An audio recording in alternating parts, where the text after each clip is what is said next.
The Prime Minister Modi-led government of India is expected to refuse Bangladesh interim government's official request to extradite ousted Prime Minister Sheikh Hasina. After shamelessly dismissing the attack on Hindus and a chain of temple vandalism incidents, the interim caretaker regime under Yunus has yet again crossed a red line. The politics of vengeance continues as Foreign Advisor Tauhid Hussain told media, quote, "We sent a note verbal to the Indian government saying that the Bangladesh government wants her back, or Sheikh Hasina, here for judicial process," unquote.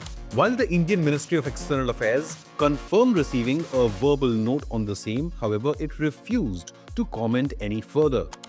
A day after sending the note, the Yunus-led government urged India to speed up the extradition process within natural time, or it would serve a note of urgency.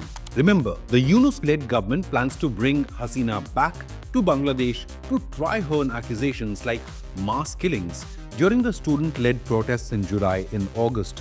However, the mass killings and mass attacks on Hindu minorities continue under the interim Yunus government. So why is India unlikely to sacrifice Bangladesh's ex-Prime Minister Hasina? The extradition treaty signed between India and Bangladesh in 2013 to mainly address the issue of fugitives operating across borders entails provisions based on which India could refuse, especially if the offence is of political character.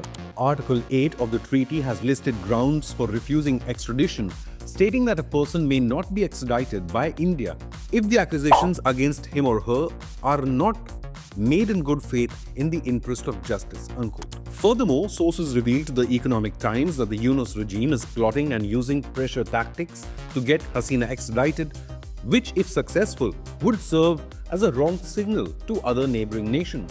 As New Delhi maintains a tradition of receiving guests, including the Dalai Lama, it also keeps in mind how Hasina has backed India on several instances, including cracking down on radicals and religious extremists and boosting sub-regional cooperation. As discord between the nations reached a tipping point on the 24th of December, a Bangladesh court granted relief to another anti-India terror accused after 17 years of imprisonment. Abdus Salam is accused of funding Pakistan-occupied Kashmir-based Houthi terrorist outfit in carrying out terror attacks against India and is a former junior minister of the Bangladesh Nationalist Party.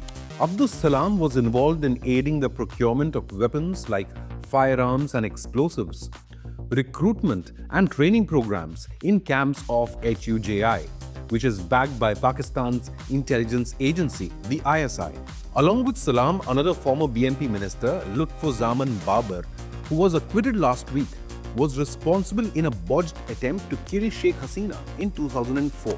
Marking a significant change in Bangladesh's foreign policy, Pakistan's chairman of the Joint Chiefs of Staff, General Sahir Shamshad Mirza, is planning to visit Dhaka, posing security challenges for India.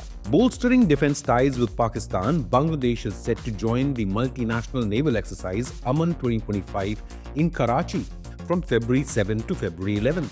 Military relations took a leap forward when Bangladesh also started ordering arms and ammunition from Islamabad. Between September to December, Bangladesh ordered 40,000 rounds of ammunition, which is 3 times the quantity compared to last year, in a direct threat to India's national security. After more than 5 decades of Pakistan army being expelled after the defeat in the war against India in 1971, diplomatic and economic engagements have started to deepen, with direct flights between Islamabad and Dhaka resuming after a 5-year hiatus. Additionally, Bangladesh has relaxed visa requirements for Pakistani nationals.